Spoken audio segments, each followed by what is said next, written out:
That's great. These are your people. I always get that reaction in Texas. That's good. That's good.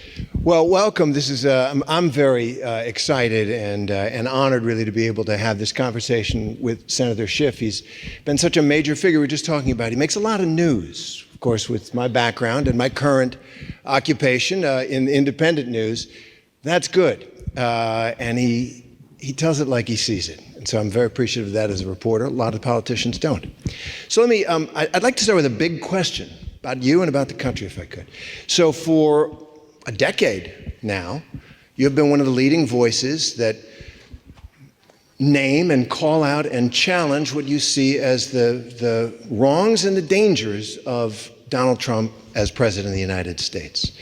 And it's brought you to leadership positions, made you famous around the country, and made you a target of the Justice Department. And I guess two things. Is that the kind of choice, one way or another, that almost all of us have to make? And is it worth it? Because it's scary to have the Department of Justice looking down at you like that. We do have to make a choice. And, it's interesting for me, prior to Trump becoming president, I think if you asked people in the Congress or outside the Congress what kind of a legislator I was or what kind of a reputation I had, it was as a fairly non-controversial, more or less expert on national security, foreign policy, not a particularly partisan person. And then we had the arrival on the scene of a deeply corrupt, anti-democratic figure who put the country at great risk. And I never felt I had any particular choice about it. I didn't feel it was a particularly partisan thing. But I needed to stand up to this president. I needed to defend our institutions. I think we all do. I think that we live in a state, or should live in a state, of astonishment at how quickly our democratic laws, norms, institutions can be torn down. I never would have imagined anything of the kind. And so I think we're at a particularly vulnerable moment in our history where we do have to take a stand. All of us have lived in a world that was ever increasing in its freedoms. All of us in the post-World War II generation, we came to think it was inevitable, new democracies being born and walls coming down, our freedoms ever expanding. And then we found ourselves at a moment where all of that suddenly was in doubt. We were seeing new autocracies being born. We were seeing new walls going up. We were seeing freedoms taken away. And we have, I think, the same obligation that our parents' generation did who went off to war to defend our democracy. And thank God we don't have to go off to war to do it. But I feel the same sense of mission about it. I've long since reconciled myself to taking whatever comes with it, whether it's from the president, the Congress, the Justice Department. It doesn't matter. I'm not going to be deterred. There's too much at stake, and too many people have sacrificed far more and are sacrificing far more in this stand. And so I will do what I need to do and refuse to be silenced or intimidated by that most unscrupulous, most corrupt of presidents in our history.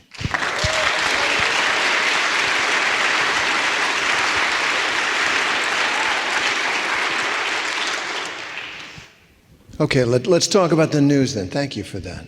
I do think there's a price to be paid, and you're paying it. And I think that applause and probably what you hear from people around the country, that's respect for your choice.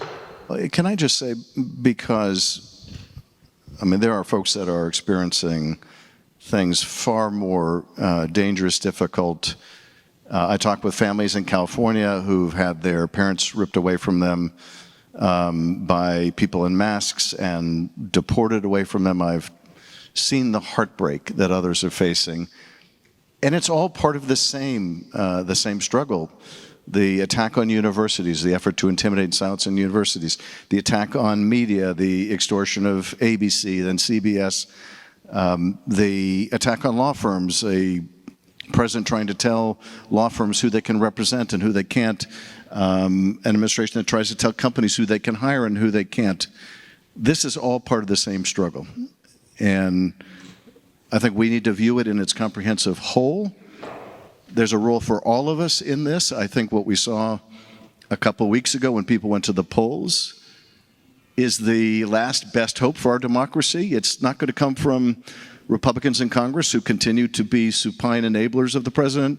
It's not going to come from the Supreme Court of the United States, which has become among the worst enablers of the president. It's going to have to come from the most important participants in our democracy, and that is the citizens. Well, that was where I was going, the elections. So when I saw the results across the country, not just in the big races, and you could see the shift towards Democrats, and in different places for different candidates of varying degrees of liberalism or centrism or whatever, I thought to myself, America is still America-ing. That for all of the effort to create a narrative, an atmosphere of inevitability about the triumph of Trumpist populism, people are still going to make pragmatic choices about what they want because they need solutions to problems. How do you feel about the election? Oh, I was thrilled. I remember saying it was a very, very good night for Democrats, and it has been way too long since I've been able to say that. No, I was thrilled, and the day after the election and the day after that, as I talked to my Senate colleagues, I realized how far beyond that election went than simply the marquee races in New Jersey and in Virginia, or the astonishing results in California with Prop 50, where there were people lined up around the block to vote on a reapportionment measure. Really? That was... I got to tell you, those of you not from California, that was not at all inevitable. Our commission is popular. The idea of eliminating the gerrymander is popular. That was not at all inevitable, but it was, I think, of all the races, probably the most direct referendum on the president himself, since it wasn't involving a choice between candidates. But beyond that, as I talked to my Senate colleagues, they would tell me about cities in their states that had never had a Democratic mayor, that suddenly had a Democratic mayor, and I realized this was top to bottom. This was just a sweeping result. And certainly some of it, a lot of it was the strength of many of our candidates, but a lot of it was also an utter repudiation of the president and his party. At the same time, we can't take this for granted. We cannot expect simply because we had a great night 2 weeks ago that we'll have a great night next year. We have to work to make it happen. I am confident of one thing: the president is going to continue to govern in a ruinous way. He will do his part to have Democrats win the next election, but Democrats need to do their part. We need to have a powerful, positive, bold agenda that we are advancing. It cannot be incremental. One thing I think both the election of Donald Trump, again, and the election of Mamdani had in common is both were vehement agents of change. And one of the reasons I think that we lost the presidential is that the Biden administration and the vice president came to be seen as agents of the status quo. And at a time when millions of people are deeply unsatisfied with the status quo, there's nothing, I think, more perilous to a party than that perception. So we cannot be seen as defending institutions for the sake of restoring a status quo that people thought was deeply unacceptable, but defending our democracy and advancing a bold agenda that makes life better for Americans, more affordable, that makes it possible for people to enjoy the life that many see their parents had. The problem today, unlike during the Great Recession or the Great Depression, is not that people are out of work. The problem today is that people are working and they can still barely get by. My father was in the schmatta business. If you don't speak Yiddish, you should learn. It's the clothing business, the rag business. When I was a kid, he made $18,000 a year. My parents bought our first home for $18,000. You could buy a home for the annual income of a clothing salesman. And that tells us how things have changed. And it is that change and that difficulty now people face that drives them to embrace any demagogue promising they alone can fix it. Or embrace a 34-year-old Zoran Mandami, who is a declared democratic socialist, who has that dynamism and energy and brightness of youth. And maybe there's a lot of people saying, try something. The old line in Alice in Wonderland, if you don't know where you're going, any road will get you there. Just start going. And I wonder, it raises the question about what is the Democratic Party's message going to be? Is Mamdani part of that? Or is it going to be more centrists try to win in Virginia as Abigail Spanberger did, or in New Jersey by running basically to the middle? That's the big dispute. I mean, what are the Democrats standing for? Well, first of all, I think Mamdani was benefited by being young and handsome, and I'm working on that. That's good. That's good. And having a great facility with how people get their information with social media. I mean, he's really a genius on social media. But I think even more importantly than that, you could have all those qualities. There are lots of young, handsome people who are good on social media who cannot come out of nowhere to win a mayor's race in New York. He also had a very clear agenda that he stuck to with ruthless discipline. And it was one focused on meeting New Yorkers where they lived, literally. And where they lived was in a city they loved, which they couldn't afford to live in. And his just laser focus on those issues, what it takes to pay your rent and get to work and buy food, is what I think really resonated. You can disagree with his policy prescriptions, but you can't really quarrel with the fact he identified and stayed focused on what people cared about. And that's what we all have to do, and it's not going to look the same in every city. He wouldn't win a governor's race in Virginia or New Jersey. Abigail Spanberger probably wouldn't win the mayor's office in New York. So it's not going to look the same, and maybe the lesson for Democrats is stop trying to decide what one figure represents the party and start embracing a broader diversity of people within the party, including diversity of viewpoints within the party. What unites them? What makes them all Democrats? Well, I think, and this is the reason I became a Democrat, a common desire to fight for people and give them a chance to succeed, give them a chance at the American dream. The wealthy, the powerful have plenty of advocates. They can take care of themselves. But this is a country in which everything used to be possible for people willing to work hard enough. My father used to like to say, my father passed away last year, he was 96. He used to like to say, from the shtetl to the Congress in 3 generations. And fighting so that everyone has that opportunity, wherever they come from, whatever they look like, that they have the opportunity to succeed, that they have the tools, the access to public education and public health to succeed. That's what made me a Democrat. I think that's what being a Democrat is all about. And if you look at the absolute antithesis of that, it is a president trying to take away food from hungry people,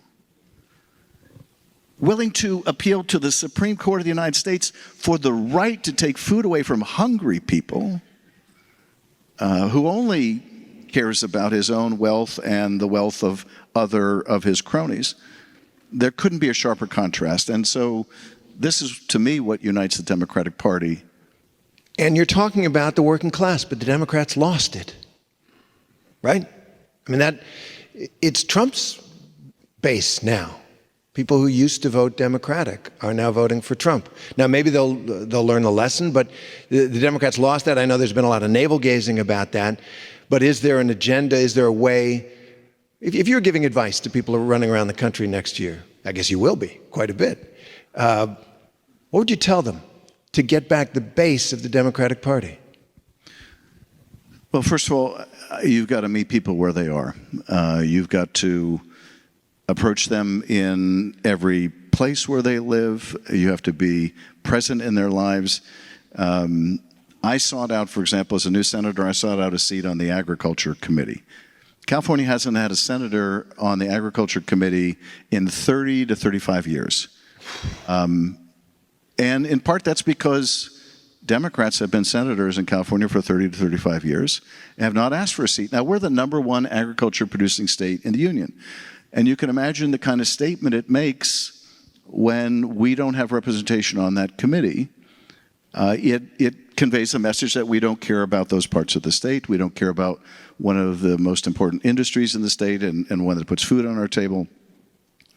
And so just traveling around California and meeting with farmers, showing them that I don't have horns. One of my favorite experiences was being in the far north of the state, meeting with the Farm Bureau. I could tell they were deeply skeptical. What does this big city Democrat want with the Farm Bureau? And I said, look, I'm new on the committee. I have to admit that in my old LA suburban urban House district, the only agriculture we had was of the illegal variety. So I have a lot to learn, but here's what I'm hearing about tariffs. Here's what I'm hearing about water. Here's what I'm hearing about other issues, immigration raids and their impact on immigration. But I want to hear from you. And I knew I made progress when at the end of the meeting, one of the farmers turns to me and says, I don't know why the president calls you watermelon head. You have a perfectly normal-sized head. And I took some comfort in knowing that these are people who grow melons. So they know a thing or two about a melon. There's nothing more fun, I find, in politics than upsetting people's expectations. And so I think Democrats need to upset some expectations people have about Democrats. And by showing people respect, by hearing what they have to say, by offering things that would improve their quality of life, by focusing on what will improve their quality of life and not placing so much focus on the things that divide us. And that takes us to the shutdown, which a lot of people, when it ended, were not happy with Democrats for caving, as they said. And my own feeling was after 43 days, with people brought to the brink of desperation and hunger by the government shutdown, because Donald Trump doesn't care. He would essentially have people go hungry in order to defeat you guys. But they went through all that, right? The air traffic control, all the things that were brought to a halt. Federal employees out where I live in Frederick, Maryland, without pay. What was accomplished? Well, I, as you probably know, was bitterly opposed to providing them the votes they needed. And I was bitterly opposed to that in March when this first came up, when there was a first government funding bill. My feeling in March was that we had already seen by March, just in the first couple months of the Trump administration, that whatever funding agreement we may reach, they were going to cheat on. They were going to impound funds and rescind funds. They would say, okay, let's reach an agreement, and once we do, we're telling you we're not going to honor it down the road. And we were already seeing all of this illegal activity, the mass firings, the extortion of institutions by the administration. And to me, giving them 6 months of running room was completely unacceptable. So I fought that in March. I fought it again now for the same reasons, except we had that much more proof. And I wanted two things out of the negotiation, neither of which we got. One was the extension of the Affordable Care Act tax credits so that millions of my constituents in California and millions more around the country wouldn't lose access to health care. But I also wanted some guarantee in that legislation that they wouldn't cheat on it. And we got neither at the end of the day. And yes, it's certainly true the president did something really, I think, unique in shutdown history, and that is sought to maximize the pain people were going through, not minimize it, but maximize it. By threatening to withhold pay once it was over, by firing people lawlessly while it was going on, by withholding food and more. But when we began this fight for health care, I remember speaking up in caucus, and by the way, I ignored all the advice I gave myself when I got to the Senate, which was I was going to be seen and not heard, at least for a while. But with everything going on, that was just not possible. And so I made a nuisance of myself and have speaking out on these issues. And I remember saying early in this fight, this is ultimately going to be a contest of wills. And whoever has the greatest will win this fight. And it needs to be us. And 6 weeks into this fight, the public was very much with us. We won this historic election. The president himself was acknowledging that his handling of the shutdown, or rather his mishandling of it, was hurting him. Now, it was also hurting a lot of American people. But we were weighing the temporary pain that he was inflicting on people during the shutdown with the permanent pain people would experience if they couldn't get health care. And my feeling was we need to stay at it until the president picks up the phone and calls not Schumer but Thune and says, you need to fix this. You need to end this. You need to make some deal. I don't care what the deal looks like. I didn't even know that we were taking away these tax credits. You probably would say that whether we did or not. But this is hurting me. And that's the only thing he cares about. Right. Something hurting him.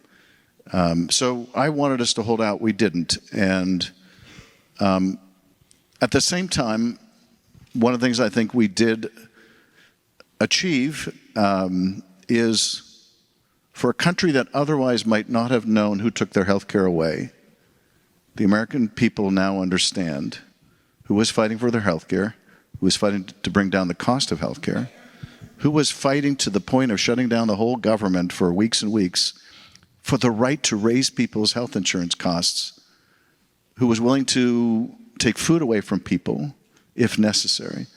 And so I think it's important for the American people to know that, and they did, and I think that's part of what they voted on.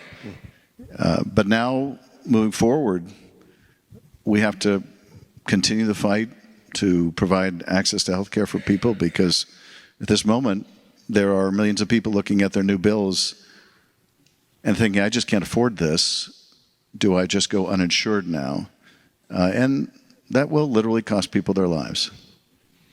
I want to pick up on the opening, it seems to me, that's right there for Democratic populism, because all of the cuts and the refusal to provide, extend the tax credits for health care are in order to pay for the giant tax cuts for the wealthiest people in the country.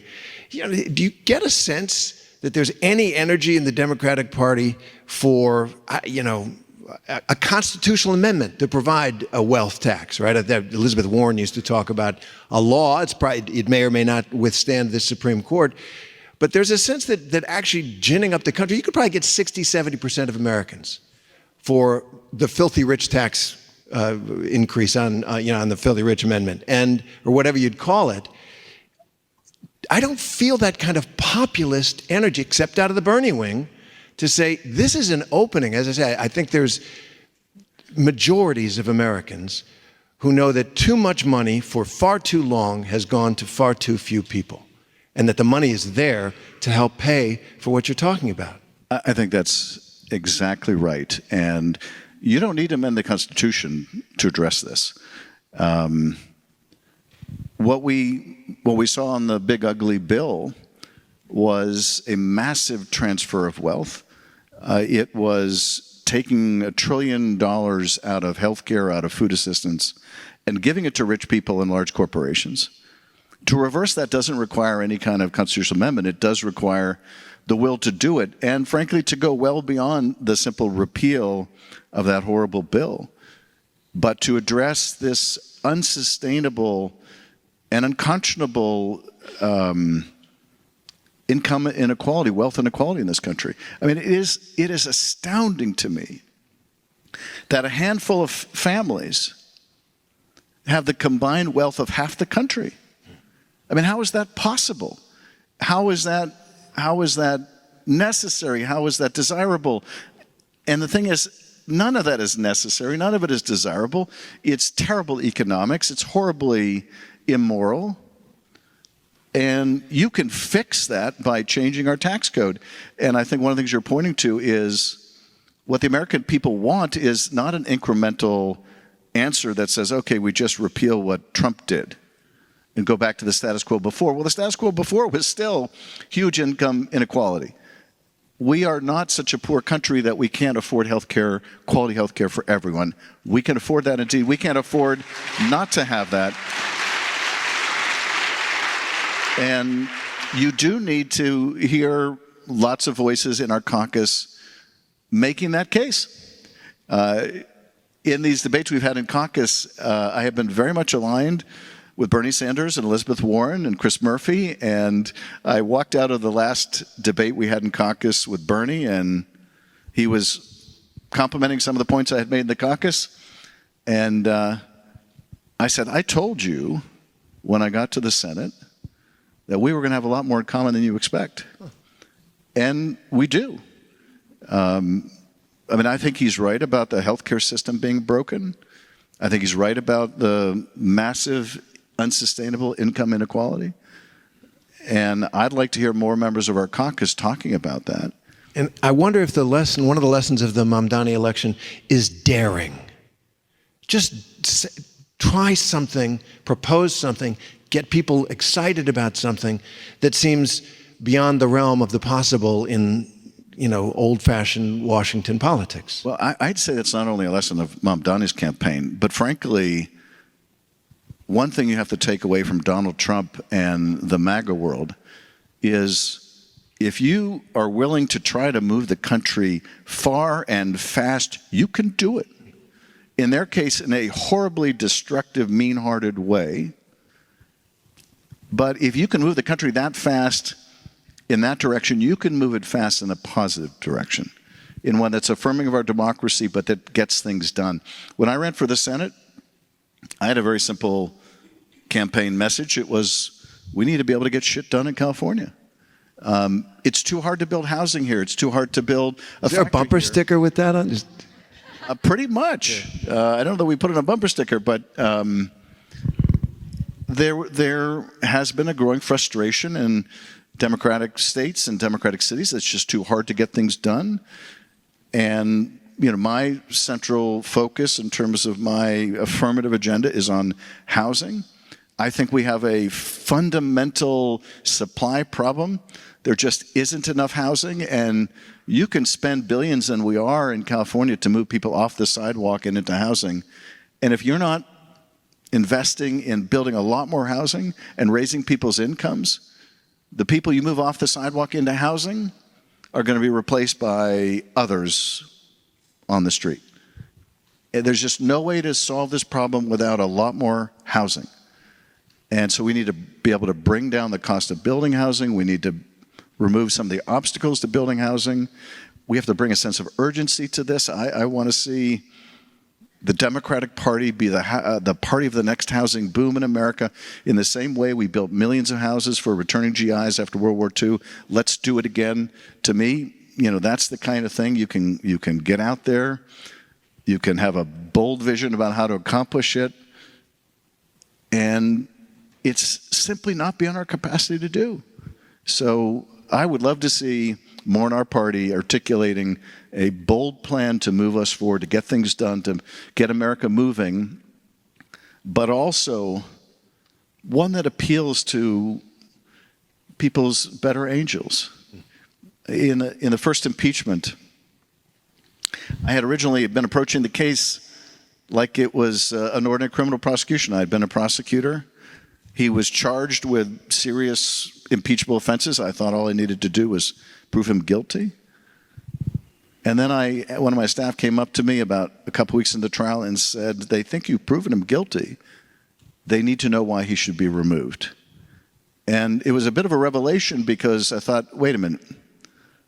Are you saying that they accept we've proven that he withheld hundreds of millions of dollars in military aid to extort Ukraine into helping him cheat in the election, and that's not enough? But it wasn't enough. And I pivoted to a different kind of argument, which I think is still the argument we also have to make the American people, which is this is a man who cannot tell the truth. Cannot tell the truth. This is someone who doesn't know the difference between right and wrong. This is someone who is fundamentally indecent.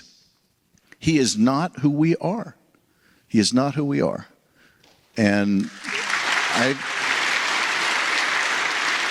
think that Democrats need to be campaigning on in the midterms is, here is our positive agenda for the country, but also here's why it's not happening today. Because we have a corrupt president who doesn't give a rat's ass for you. His personal economy is doing great while yours suffers. And he is just not who we are and not who we want to be. And he is precisely the man the founders warned us against, right? And that leads to the question about the midterms. How confident are you that they'll be free and fair and resolve the important questions before the country in the way we usually do? Are we going to see troops on the streets of places that he thinks will vote the other way? I mean, how concerned are you about our democracy? Well, I am concerned. I think anyone who has watched and experienced what we've seen in the last 10 months can't help but be concerned. And we obviously have to take every precaution we can to make sure those elections are free and fair, to make sure that we have the legal strategies, that we have the voters mobilized, that we overcome all of the obstacles we know they're already trying to put in the place of people exercising their franchise. But here's the thing. Even as it's right to be concerned about it, and you would have to be, I think, naive not to have that concern, we cannot allow that concern to paralyze us, to prevent us from doing all the hard work we needed to win those elections. There's nothing more that they would like than to convey that opposition to this regime is pointless. It's pointless. You might as well not even try to work on the elections. You might as well just give up now and walk away or stay away or remain silent, because none of it is going to matter. They would love for us to have that kind of paralytic despair. And we have to simply refuse. Simply refuse. And be inspired by people, and there are millions of people and millions of folks to be inspired by who are standing up right now. I mean, I take inspiration from the prosecutors at DOJ, like the one in New York who refused to dismiss the corruption case against the mayor, Eric Adams, because the mayor was now useful to the president in an unrelated policy matter. I was a prosecutor for almost 6 years. I'm still shocked by that. We've never seen anything like that. And this prosecutor wrote to the Justice Department in refusing to dismiss the case, saying, I'm sure you can find some coward or some fool to do this, but it was never going to be me. I'm inspired by that. I'm inspired by the director of the CDC, who quit or was fired because she wasn't going to rubber stamp some decisions of conspiracy theorists appointed to the Vaccination Commission if it meant jeopardizing the healthy American people. And there are countless examples of that. Let's look to those heroic stories to be inspired ourselves. They want to pick us apart. They want to go after this university but not that one, in the hope that if you're not the university that's in the focus right now, maybe you keep your head down, or maybe you just go along. They hope that of the American people. They hope that of every aspect of our society. And the only answer to that must be collective action to stand up to this president. It has to be an attitude of defiance. Of defiance. We love this country too much to give in to this horribly ugly president of ours.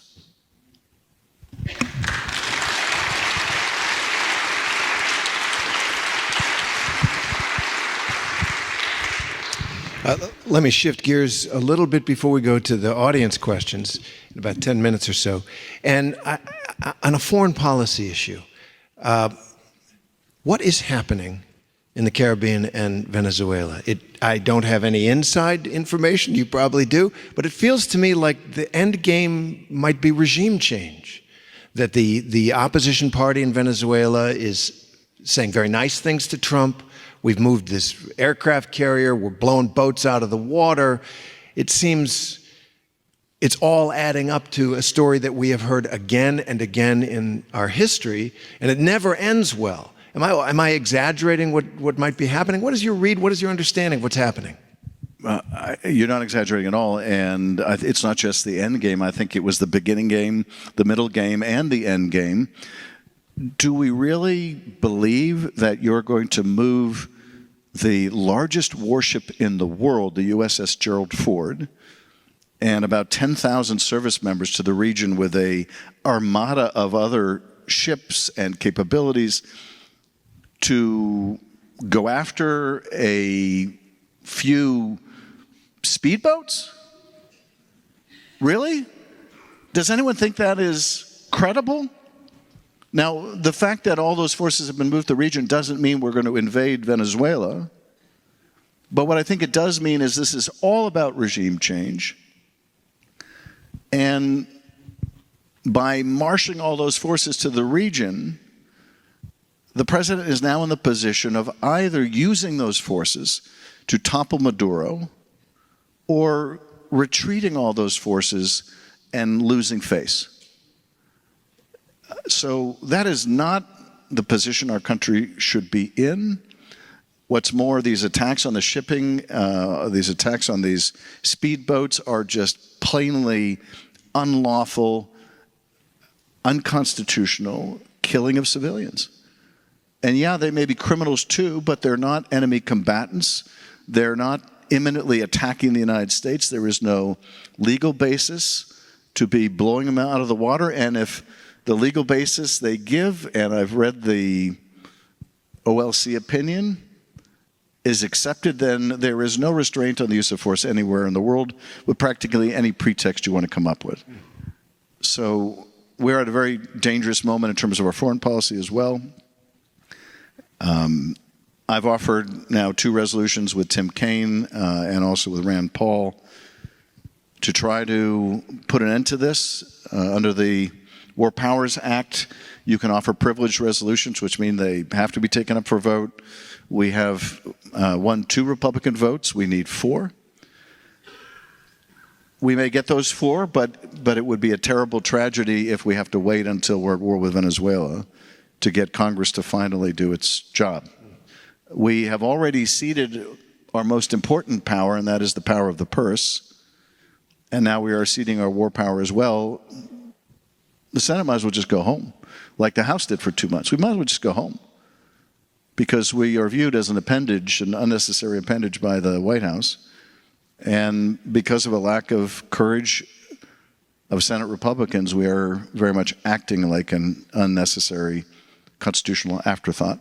And that raises a question about our Constitution. It doesn't work, right? I mean, this is a lawless administration in so many fundamental ways, putting troops on the streets of our cities in order to supposedly fight crime, which isn't even a federal responsibility in that sense, in defiance of our laws, shuttering departments, refusing to spend money. The litany of open lawlessness by the President of the United States, it's not even that big an issue in the public mind, it seems to me, and certainly nothing is done about it. We have, it feels to me, obviously he's a wannabe authoritarian, and increasingly the wannabe is turning into an is, and nothing's stopping him. What do you say to people who say, well, what's the point then of having a constitution if it's unenforceable against a man like this? Well, the thing is, there's nothing wrong with our Constitution. To paraphrase Shakespeare, the flaw is not in our Constitution, but in ourselves. You can have the best written Constitution in the world, and I believe we do.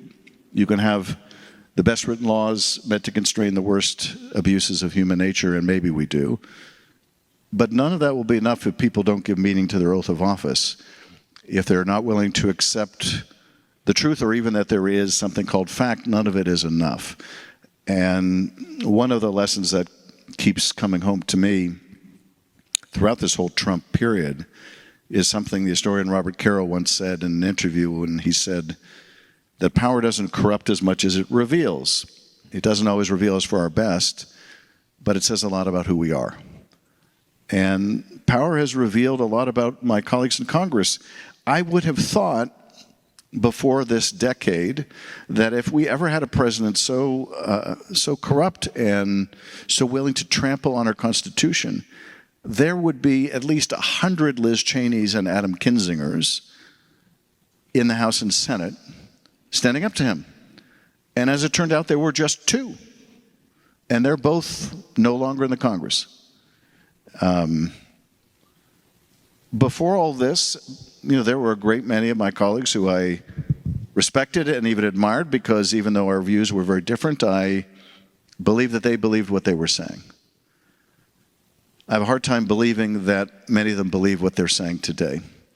I listened in the Judiciary Committee to a lot of my colleagues across the aisle rail with just the most righteous indignation about the horrible weaponization of the Justice Department under that well-known partisan Merrick Garland. And it is so fanciful as to be absurd, but they speak it with what appears to be total conviction. And I don't know, maybe they're better actors than they used to be, or maybe they've so internalized the talking points that they persuaded themselves, or maybe it's the kind of rationalization which I've heard over the years, which goes like this: if I didn't vote to confirm Hegseth, I would be replaced by someone you would really hate. If I didn't vote to confirm RFK, I would lose my primary, and just imagine what you'd get. And the list goes on and on and on. And my view is, I'm not sure it could get so much worse. I mean, if you're going to keep voting for what he's doing, then how much worse can it be? But one of the things that I just don't understand, I mean, I understand the kind of very near-term political dynamic. They're terrified of a primary challenge. They're afraid, some of them, for their own personal safety. But at the same time, I just don't understand, what do they plan to tell their kids and grandkids one day? What did you do, they will ask, when that horrible man was running the country? Please tell me you didn't go along with these masked agents tackling people in the street. I met with a group of Latinos in California was it yesterday, the day before? I can't keep my day straight. And they were telling me how they now feel they have to walk around with their identification papers. What country is this, where people now, citizens, have to walk around with their passport because they're afraid that they will be arrested or tackled to the ground or detained for days without counsel based on how they look? And I just don't know what my colleagues are going to do to explain how and why they empowered someone like this. Now, I have every confidence that we're going to get through this. That was what I was going to ask. There's a disheartening conversation, a disheartening subject. People get really depressed when they talk about it. So do you find hope? How do you find hope? I'm convinced that we will get through this. I think when you're in crisis, and our country is in crisis, it's often hard to see when it ends, and sometimes it's even hard to see if it will end. But it does end. This too shall pass. We will look back on this period with astonishment and ask ourselves, how in the hell did that guy ever become president of the United States twice? That day will come. That day will come. The challenge for all of us, and the way that I conceptualize this, is we need to try to decide every single day, what can I do today to mitigate the harms? So that when we get through this, there is less we need to fix. What can I do to mitigate the harms? And what I would suggest to folks is, don't try to do everything. Don't try to take on all the problems of the country or the world. That is just the road to despair. But find one thing, find something that you can do. In Chicago, where they learned from our experience in Los Angeles, people are driving other people's kids to school so their parents don't have to risk deportation. They're dropping off food at people's houses so they don't have to risk shopping and being stopped in the street. And it's not just immigration either. It's, as I say, courageous federal employees and courageous citizens and university leaders and others. It's law firms taking on unpopular clients. So find something, some way to help. There are lots of great organizations. You don't have to invent the wheel yourself that you can plug yourselves into and amplify their efforts. But we will get through this. We will get through this. We're a deeply resilient country.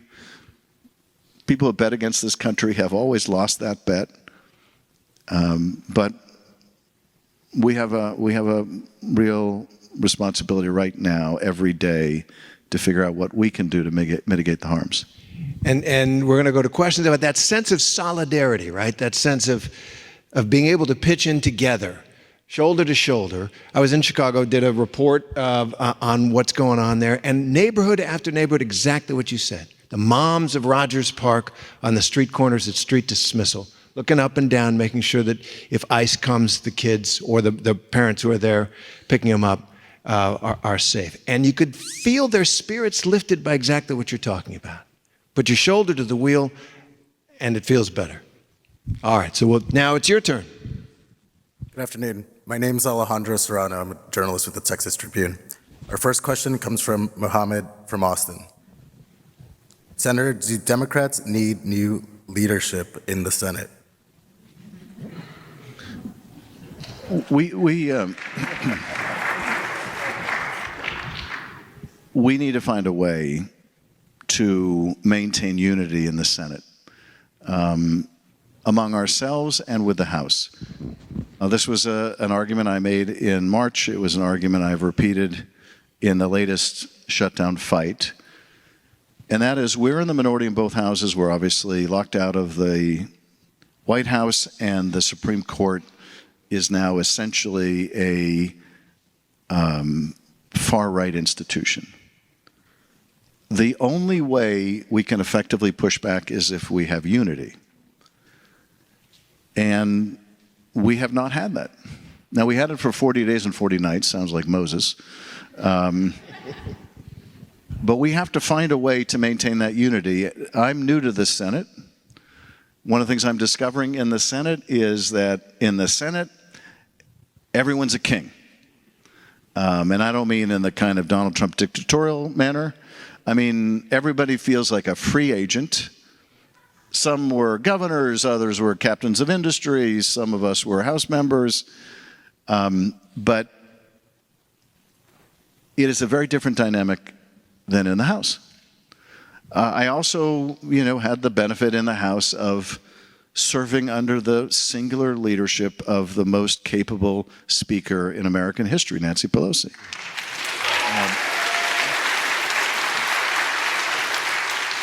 And it's simply not fair to compare anyone to Nancy Pelosi. She was a generational talent, is a generational talent. Nevertheless, we have to find a way to be united and stay united. We can't have a situation where a small number of our members make a decision that binds the entire caucus and the whole country. And so we're going to have a heart-to-heart about how do we do this. That sounds like a yes. I have great respect for Leader Schumer, and I'm glad that he voted against this bad deal. But it's going to require more than any one of our members, including our leader. We're going to have to make the decision that we have not made as a caucus, that we're going to stay together. And so we're going to have to, I think, have a real heart-to-heart about how we do that. This next one comes from Denise from Austin. What are the safeguards in place to ensure Trump does not have a third term? Will the Constitution prevail? The short answer is we have to and are doing everything we possibly can to both anticipate what they're going to do, to counter what they're going to do, to counter what they're already doing. The most effective tool that we've had, and it is effective to a point, has been litigation. We have been suing and we have been winning on a whole host of issues. Now, what the Supreme Court has been doing, primarily through its shadow docket, is it has essentially been deciding, even when the harms are plainly unconstitutional, such as these indiscriminate immigration raids, the Supreme Court has, to its, I think, endless shame, decided it will let the harms continue for the year or years while cases are litigated. Now, that's not the case in every litigation, but it is the case all too often. And I think Robert Caro's point about what power reveals has revealed a lot about John Roberts, who many had hoped would be a moderating influence on the court, but who has decided, most particularly with that horrendous immunity decision, but also with the Dobbs decision, he's decided that it's more important for him to be near the center of power on the court than to maintain the constitutional requirements of our democratic society. Do you draw anything from Amy Coney Barrett, Justice Amy Coney Barrett, when asked directly about a third term? She said, well, that's what the amendment says. Wouldn't say, the Constitution forbids it, said, well, the words of the amendment say that. Yeah. Well, it's like weaseling. I don't know how much confidence to draw from anything I've seen in her comments, opinions. That phraseology reminds me a bit of what every Trump nominee has said when we have asked, did Joe Biden win the 2020 election? And the answer is, he was certified the winner. So a lot of these are very artful dodges and some not so artful dodges. But the short answer, or shorter answer, is we have to continue to do everything possible through the courts, through volunteerism, through poll watching. We have to hope and pray that our military understands their legal obligations. Now, I'm mindful of the fact that they began by firing all the lawyers at the top of the military. They've taken this very dictatorial view that anything the president says or his representative at the Pentagon says is the law. But nevertheless, we have a very strong culture in our military that is not present in a lot of other countries that have lost their democracies, of the military remaining loyal to the Constitution and civilian authority, which I believe will hold. But obviously we need to continue to do everything to reduce the risks. But I continue to think the biggest risk of all is accepting the idea that we can't possibly have a free and fair election, and so why bother to participate? We have to all participate. We have to make sure all our friends and neighbors participate. We have to make sure that in these midterms and the presidential election that follows, that we have the most massive outpouring of voter participation we've ever seen, because nothing less may be necessary to save our democracy.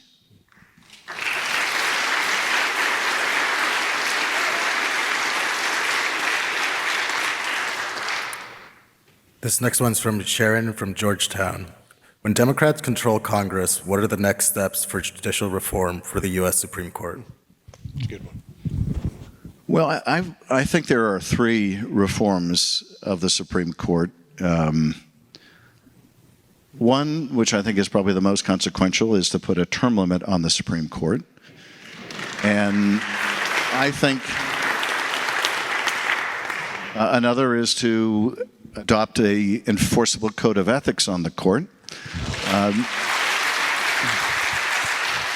finally is to change the size of the court so that we are not forced to suffer an entire generation of this reactionary opinion on the court. But here's the rub. I think it's certainly constitutional to impose term limits on the court.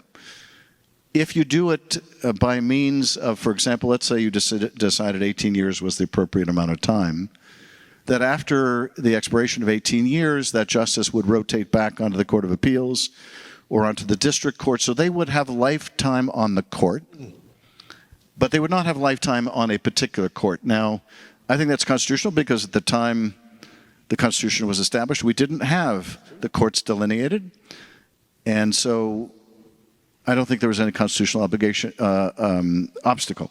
But here's the Clever. rub. That's very clever. Well, here's the rub. It would be this Supreme Court to decide That's true.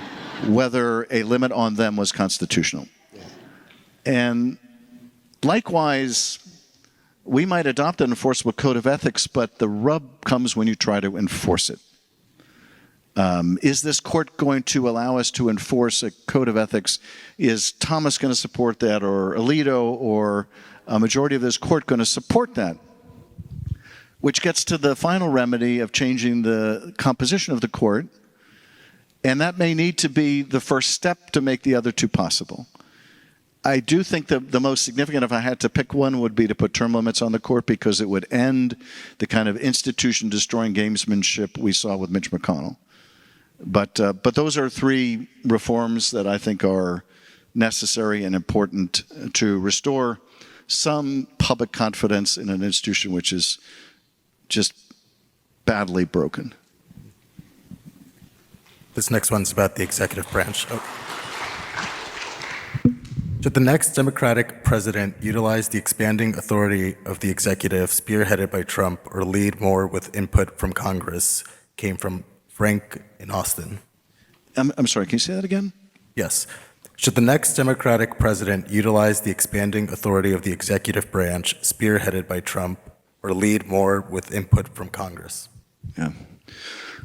Well, first of all, I think the lesson we should take is the one that we discussed earlier, which is we should use the power of the Congress and the presidency to move this country swiftly in a progressive direction of providing universal health care, of addressing income inequality in this country, of making sure that we can answer a central question that's at the heart of our economy, and I believe at the heart of our democracy, and that is, if you're working hard in America, can you still earn a good living for yourself and your family?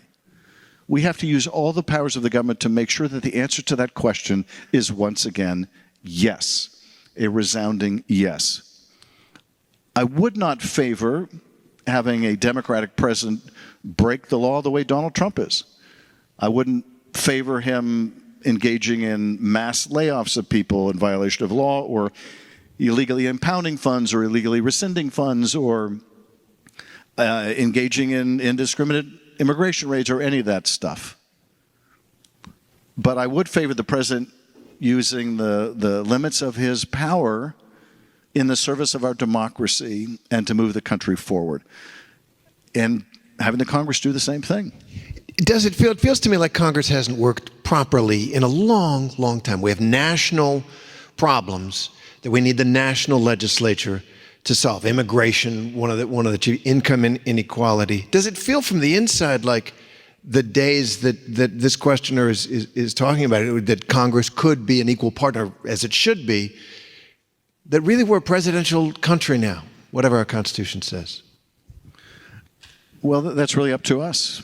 It's up to voters to decide, is that the kind of Congress you want to see, that is essentially a lapdog for the president, a lapdog for a president of either party.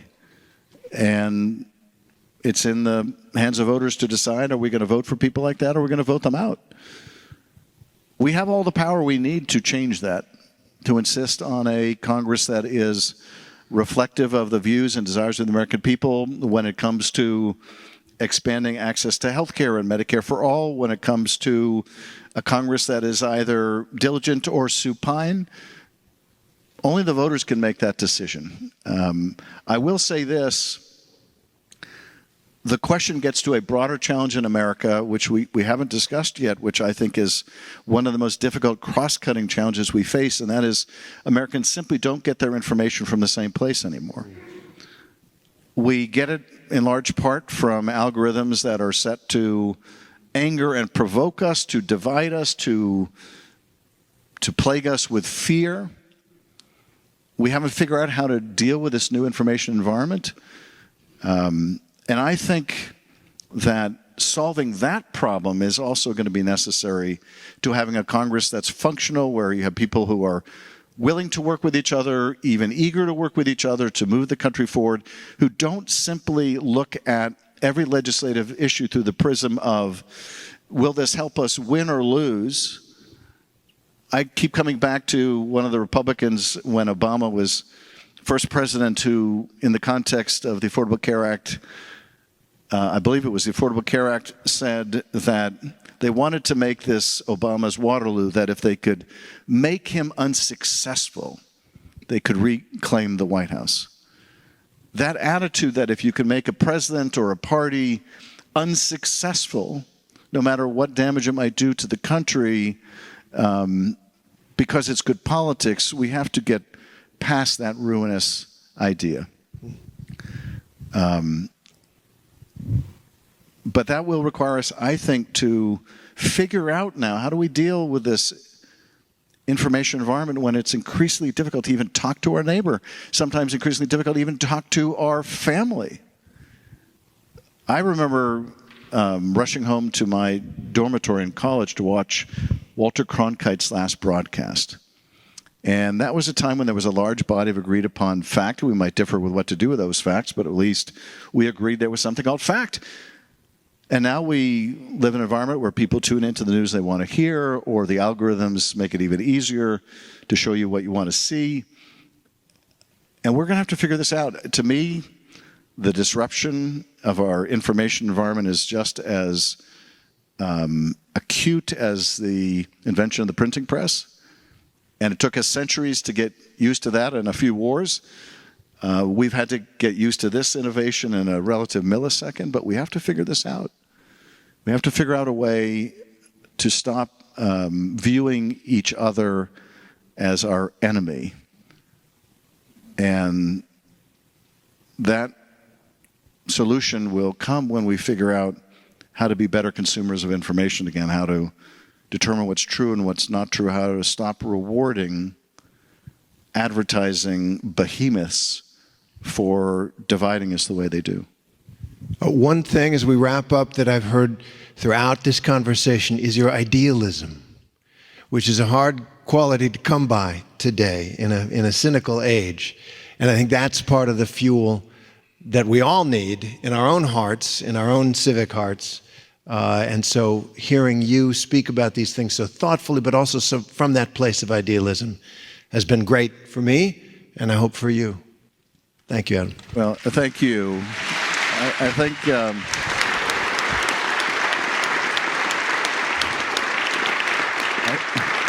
thank you.